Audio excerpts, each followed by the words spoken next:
to bolo ten.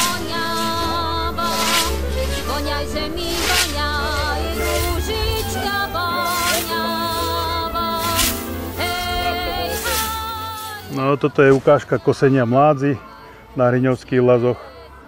Takto sa dakedy kosilo aj seno, aj mládza. Koscov bývalo aj 10, aj 12 za radom išli. A kosilo sa len ručne po týchto brehoch. No. Teraz sa kosí rovnejšo, tak sa kosí traktorami. A aby ľudia nezabudli, že ako sa to robilo, tak robíme tieto ukážky. Musíme si vedieť nakovať kosu, kosisko spraviť, zložiť to a kosiť.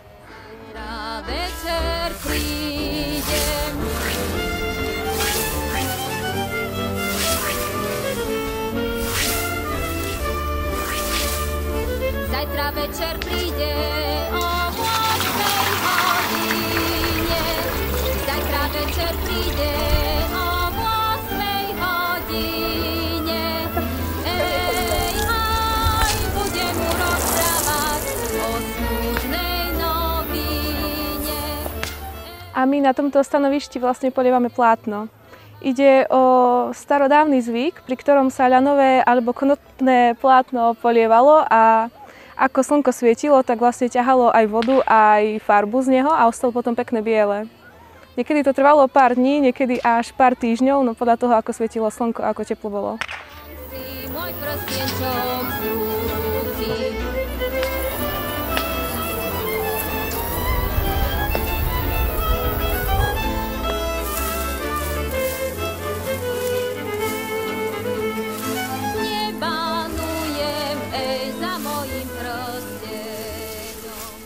Prišli sme sem ukázať tie naše zvyky staré, ako sme dakedy kosievali, to sme naozaj sa to takto ručne aj 2 týždne doma kosilo obilie.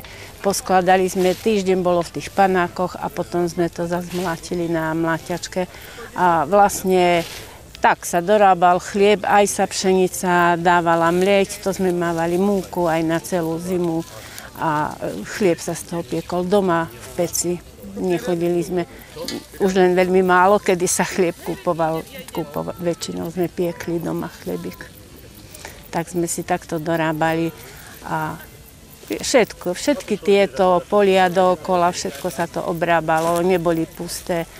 Dorobili sme sa, ale sme boli takí šťastní, aj susedia si pomáhali a ja som z takej oblasti, kde bolo tak zo 30 domov, všetci sme si za radom chodili pomáhať, mlátiť, to išlo z domu na domu, mláťačka a všetci si pomáhali a večer sa posedelo, koľko razy sme aj na zábavu išli a nebolo nám to ťažko, boli sme radi, že sme si pomohli a s radosťou sa to robilo, nejako dneska vlastne ľudia všetci by chceli len dobre, po pánsky žiť a nie takto robiť. Ako aj my, jasné, už by sme to nevládali, už má človek roky, ale tak dobre padne, že aj ten kombajn je to pomoc samozrejme, ale aby ľudia videli, ako sme žili aj dakedy.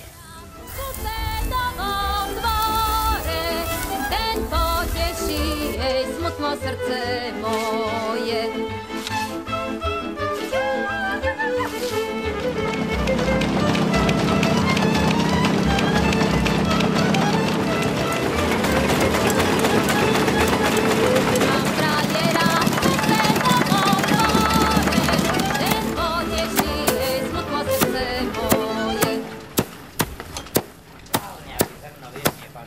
No dakedy sa takto cepovalo, keď ešte neboli stroje, neboli kombajny, tak sa ručne mlátilo obilie. A ono sa mlátilo, nie že celé leto, ale sa mlátilo pomaly aj do Vianoc. To sa všetko zvážalo do humna a potom sa mlátilo, ako bola doba, že môžu pracovať na tom, lebo sa choval dobytok a tak ďalej. No a v tom prípade sa to podľa potreby mlátilo a keď bolo času dosť. Áno, keď bolo najviac času. Keď bolo najviac času, tak sa to vymlátilo všetko naraz. Na humne. Na humne, ako sa to mlátilo cepami, ako teraz tu ukazujeme. Teraz sa to preosievalo, dakedy to preosievali len na vetre. Sypal to takto a vietor tu plevu bral a to potom už boli vejačky a Ako išla doba, tak tí ľudia sa zmáhali ako mohli. Pomáhali si.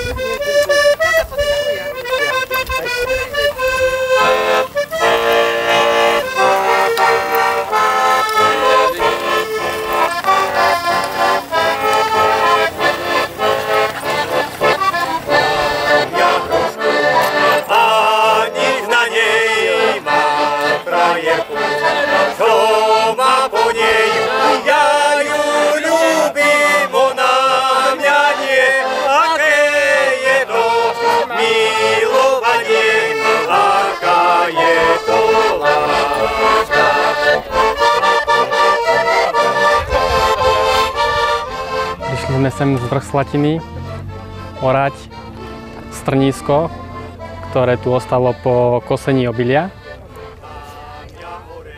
A týmto oraním vlastne prehadzujeme tú vrchnú časť na spodok a tá časť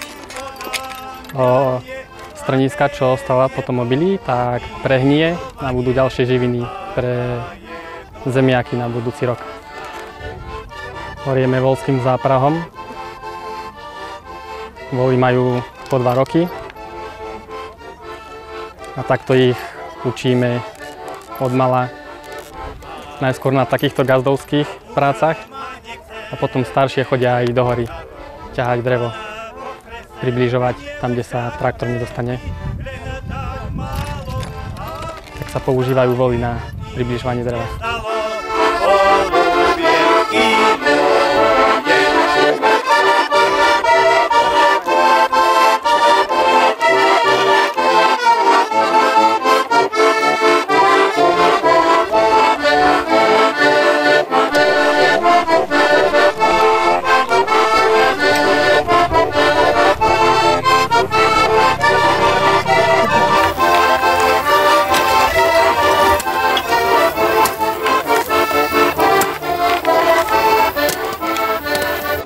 Na tejto ukážke sa snažíme ukázať ľuďom, čo sa prídu sem pozrieť, ako sa v minulosti vyberali zemiaky. Viacerí ľudia sa čudujú na tom, že kopú doma, takže kopú v riadkoch a že my kopeme vlastne takto, voláme to tu, že je to na postať a používalo sa to tu hlavne preto, lebo keď tie polička boli na kopcoch, tak aby neboli tí ľudia nejako že dolu hlavou alebo tak používalo sa takéto kopanie.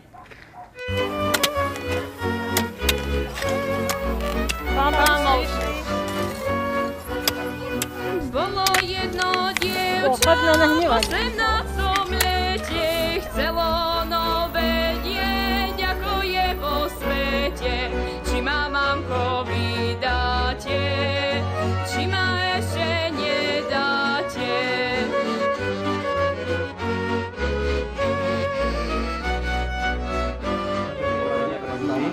Tak tradičné spracovanie vlny domácké, čiže od ostrihanej vlny, ako sa načeše, potom spradie na nitky a s nitkou sa vlastne už potom buď pletie, tká, alebo výrobky rôzne sa robia. Tam potom vidíme ukážku od tkaného sukna, výrobky zo sukna, alebo potom z výrobky z priadze. Robíme to ručne, pomocou kramplí a takýchto vretienok jednoduchých drevených.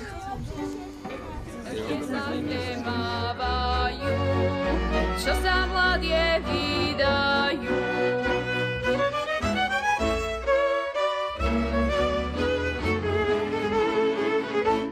Jaj Bože môj, čo sa robí se mnou, že sa mračí to nebo nado mnou, že sa mračí slniečko nesvieti, začalo ma srdiečko boleti.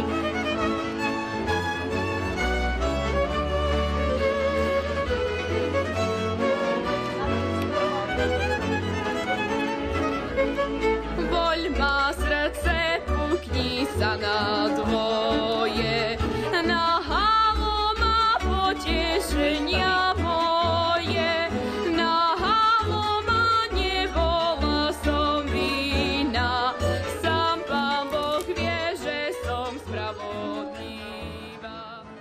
Vyrábame drevený struhaný šingeľ. Po našom, lebo my sme po Oravcoch, aspoň naši starí otcovia pochodili z Oravy. Ako prišli sem spracovať kalamitu, ostali tu v našej dedine. Pochádzame z lomu nad Rimavicou. A vyrábali si krytinu sami na strechy. A vyrábali to aj pre štátne lesy dakedy, aj na predaj. Židia to skupovali a vozili to až do Rakúska alebo na Dolnú zem a tak. Vyrábali to hlavne cez zimu, keď nerobili na poľnohospodárstve. Ale cez zimu zase chodili aj do furmanky, tak len keď im zvýšil čas, lebo vtedy sa drevo väčšinou rúbalo v zime, v lete málo ktoré lesy robili, spracovali drevo. Len cez zimu, či na drevenice, či bola u nás na Sihne tam aj skláren, tak zase zasobovali do peci, tak tí museli furmaniť celý rok. Takže najprv sa hore vyberie dobre drevo na šingeľ, potom sa obieli, nakále sa na takéto štvrťky, alebo u nás sa tomu hovorilo pecky, potom sa to stržeň z toho odkreše, lebo toto je nie dobre na šingeľ, tak to musí ísť preč, tam je riedke drevo. A vidíte, táto hrča tu nemá čo hľadať. Čo? Hop. Toto musí ísť preč. A teraz to nakáľeme na približne 2,5 až 3 cm hrubé už šingle.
Aj toho roku som prišiel predstaviť svoje výrobky. Trochu som rozšíril svoj sortiment, bo po iné roky som mal len tieto veľké kríže, prícestné, náhrobné. Ale začal som robiť tieto miniatúry. Týchto našich podpolianských krížov sú tiež vyrezávané a tak malované. No a ako som sa k tomu dostal, začal som to pred 8 rokmi. Môj prvý kríž bol u nás misijný a odtedy to už sa tak nejak rozbehlo a za tých 8 rokov som urobil asi 12 rôznych veľkostí od 1 metra do 5 metrov a týchto malých, to už som prekročil 100, takže to už sa ani počítam.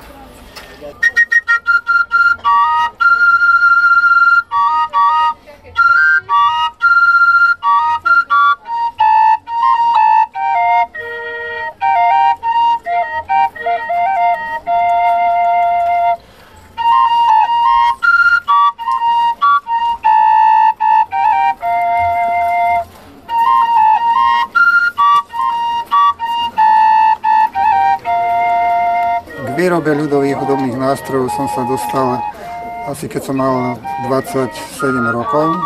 Poznal som veľmi dobrého výrobcu tu na Podpoľani, volal sa Imrich Weiss, ktorý už nie je medzi nami. No a on bol veľmi dobrý aj výrobca ľudových hudobných nástrojov, či už píšťal alebo fujár.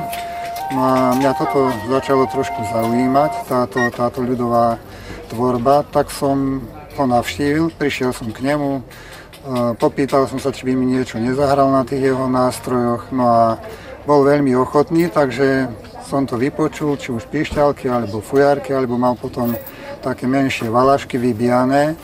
No tak ma to začalo zaujímať a tým pádom som ho poprosil, či by mi pomohol s touto výzdobou, alebo s touto prácou.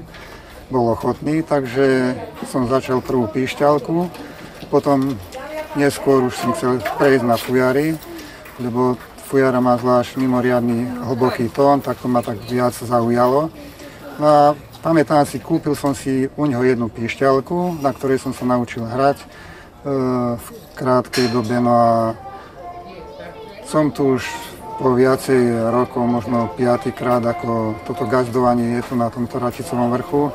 Takže som rád, že to takto je a ma to baví, táto ľudová výroba, tvorba alebo hratie na týchto nástrojoch som zdedil práve po ňom, no a som veľmi rád, že môžem pokračovať po ňom a určite by sa aj on potešil, keď bol medzi nami.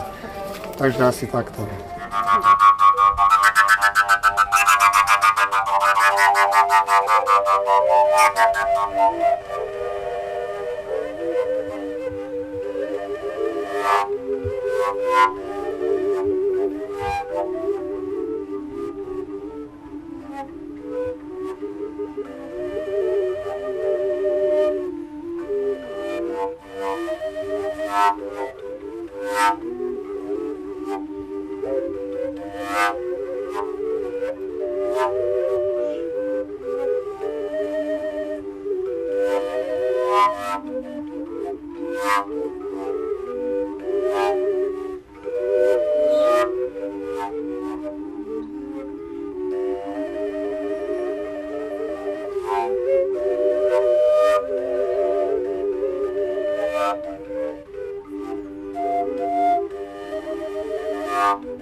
Zase sme sa po roku stretli v Hriňovej s kamarátmi, fujaristami a je to také symbolické, lebo sme vlastne v tých priestoroch pána profesora, kde majú vlastne túto chalúbku.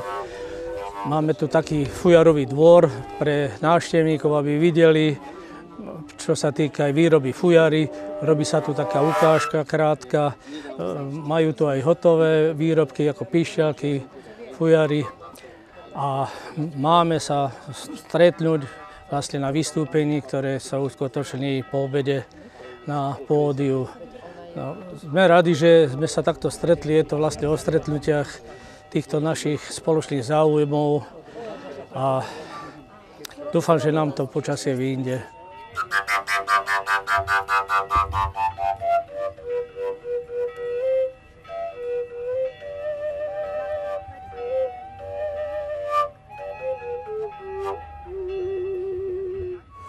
Máme tu pripravené aj ukážku výroby vrtania, fujar, bazového dreva, vrtákmi.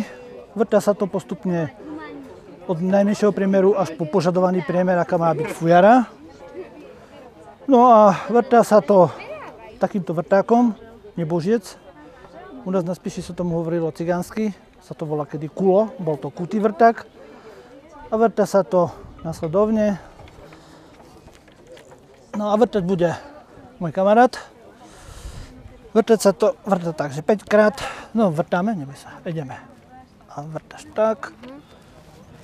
Jemne pritlačíme a ideme tak. 1, 2, 3, 4, 5. Zhruba tak 5 krát. Polotačky dáme naspäť, potom vyťahneme nazad, vonku, pozor, že by sme sa nebuchli. Vznikne tam toto. Nemôžeme vrtať viac, môžeme. Len keď sa nám tu toho veľa nazberá, môže sa stať, že tá fujara tam tu prasne, lebo to vytvorí akože by klin, tak to roztlačí a to prasne. Preto zhruba tých 5x, 6x a vyťahnuť a zas. Takže ideme znova.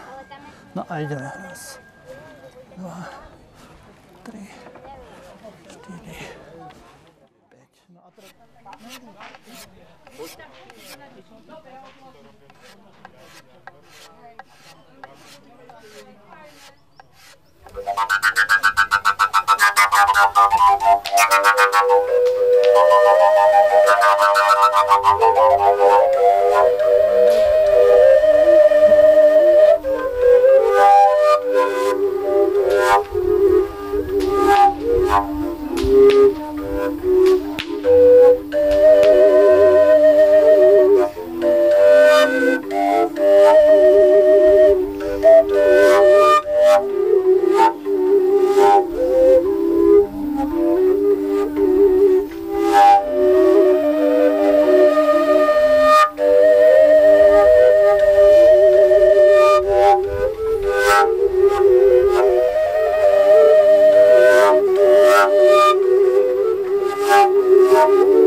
Chlapci išli na vrch, na poľanu, veď sa zovárajú. Joj, keru pôjdu stranu, keru pôjdu stranu.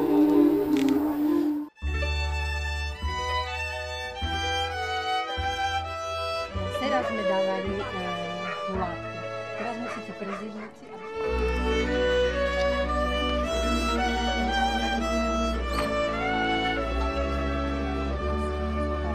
Ešte raz to?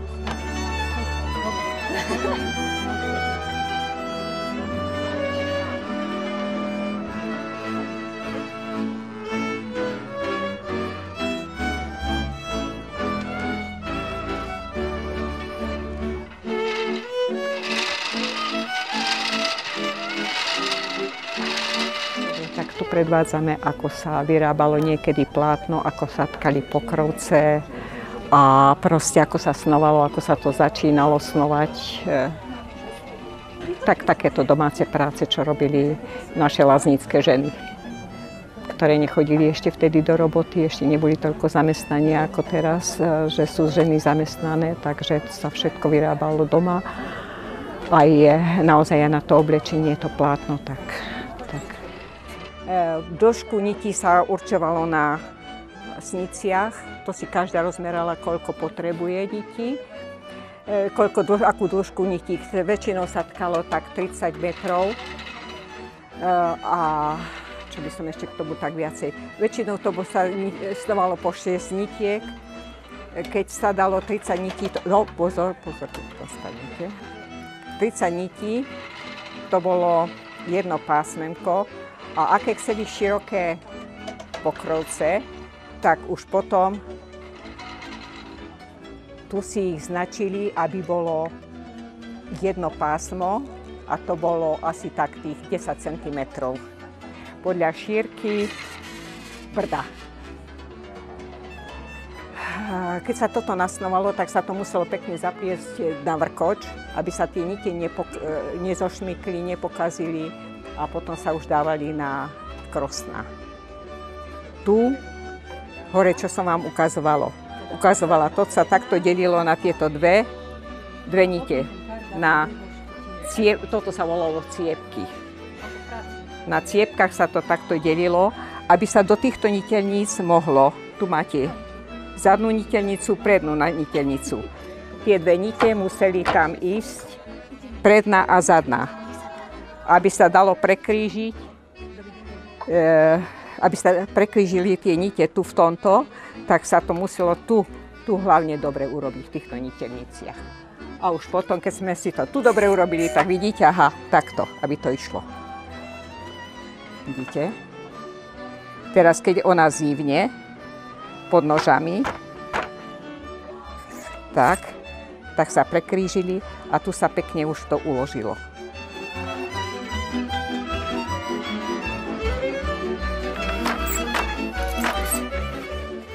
Ja by sa vydala, ale som za vodu. Voda je hlboká, voda je široká, nemôžem prejsť cez ňu. Voda je hlboká, voda je široká, nemôžem prejsť cez ňu.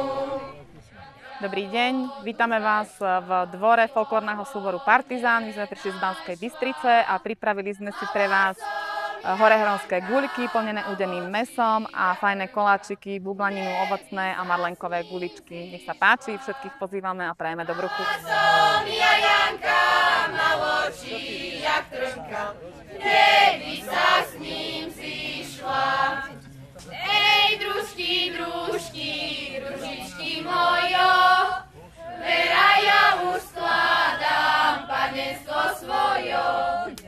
Môj ľubý otec, moja ľubá mať, jakže ja už budem s cudzým chlopom spať.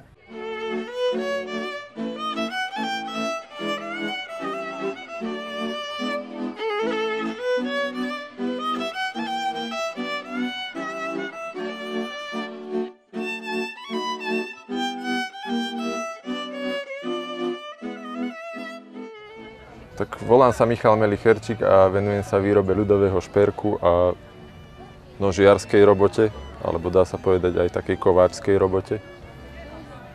Vyrábam aj náradie, dláta, obojručné nože. No a väčšinou tá moja robota sa opiera o nejaký historický materiál, o nejaké etnografické materiály, čiže snažím sa dodržiavať aj nejaké tradície v tom remesle.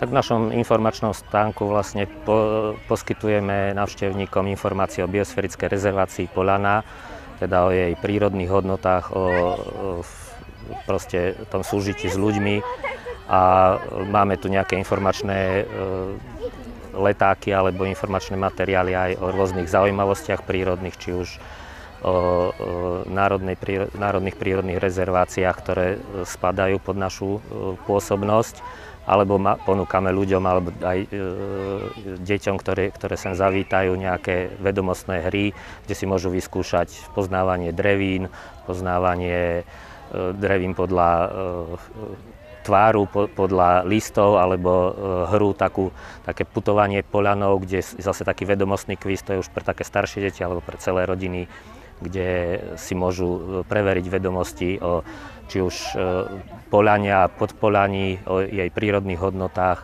alebo o rôznych ľuďoch, ktorí sa tu narodili, ktorí nejaký význam pre tú Poľanu a pre tú Podpoľanie priniesli.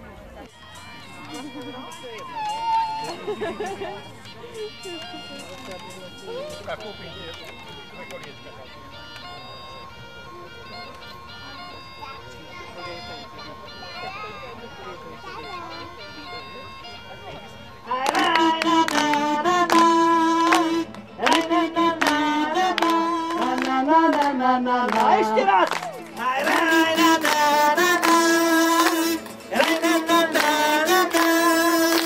Rozprávka naša sa skončila, zajtra zas iná sa zrodí.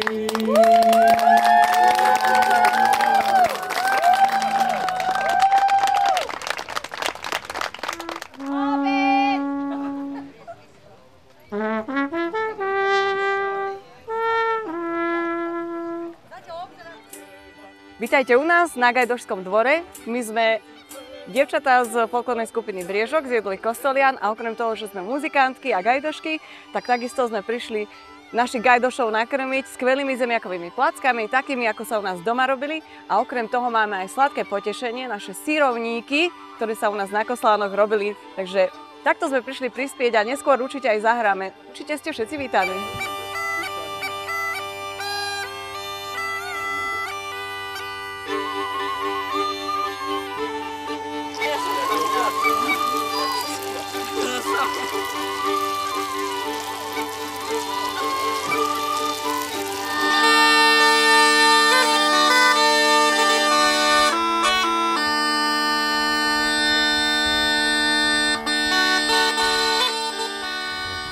Takže na tomto mieste si ukazujeme výrobu častí gajd, keďže gajdy majú veľa rôznych častí z rôznych materiálov. Nemáme tu všetko, ale máme tu sústruh na drevo, takže výrobu týchto sústružených častí, ktorých je na gajdách asi najviac.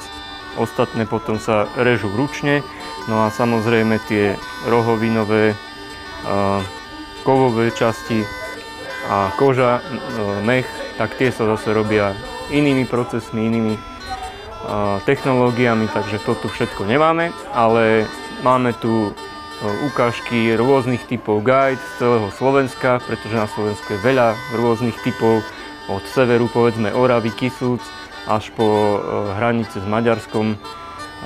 Tá rôznorodosť je naozaj veľmi veľká a takisto aj herných štýlov a okrem teda tejto výroby sú tu aj kapely, ktoré tu naživo hrajú gajdošskú hudbu z rôznych regiónov Slovenska.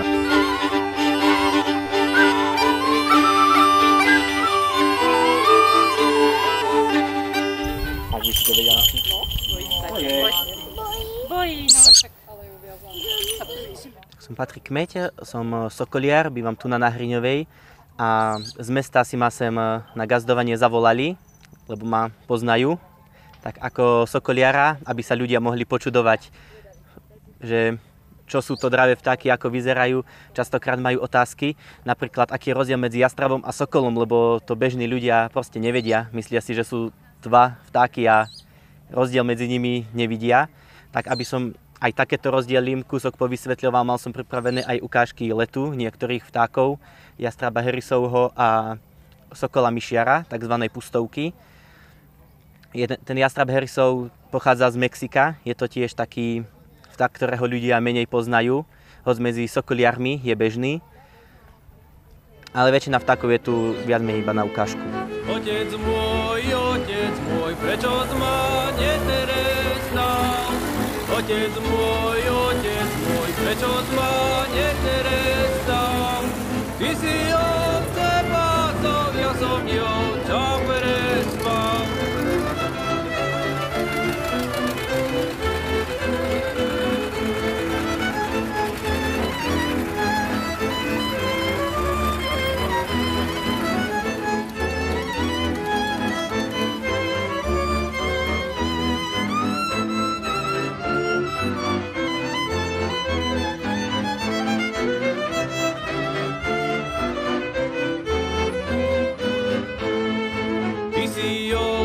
Pásov v hlbokej dolíne, ty si ovce pásov v hlbokej dolíne. Ja som dievča prespal doma na períne, ja som dievča prespal doma na períne. Ja dobre viem, že ja zle robím, že od mojej frajervočky neskoro chodím. I neskoro chodím, slnko už hore, neskoro chodím, slnko už hore. Už ma čaká ten môj otec bučkom na dvore. Chcela by som vám porozprávať históriu týchto výrobkov, ktoré ja tu predstavujem a predávam, že história siaha do čias tohto vyšívaného uteráka, ktorý môj otec zarobil na koňoch, keď viezol mladú nevestu Annu Babicovú, ktorá tento uterák vyšila. Otec viezol mladý pár na sobáš a nevesta vyzdobila kone týmto vyšívaným uterákom. Takže tento vyšívaný uterák je v našom vlastníctve. Ja som tento uterák našla v skrini mojich rodičov. som ho vybrala a uterák mi hovorí, že Vilma, zober si ma, nech nezomriem v tej truhlici. A ja som sa potešila, zdigitalizovala som ho, odfotila, zdigitalizovala. Potom som začala tento vzor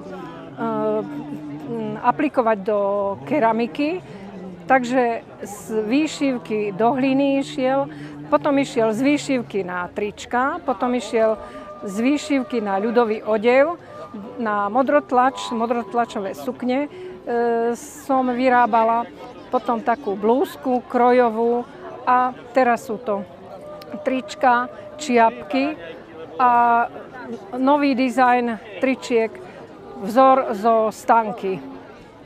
Takže nech sa vám dobre nosí, ak si to tričko kúpite.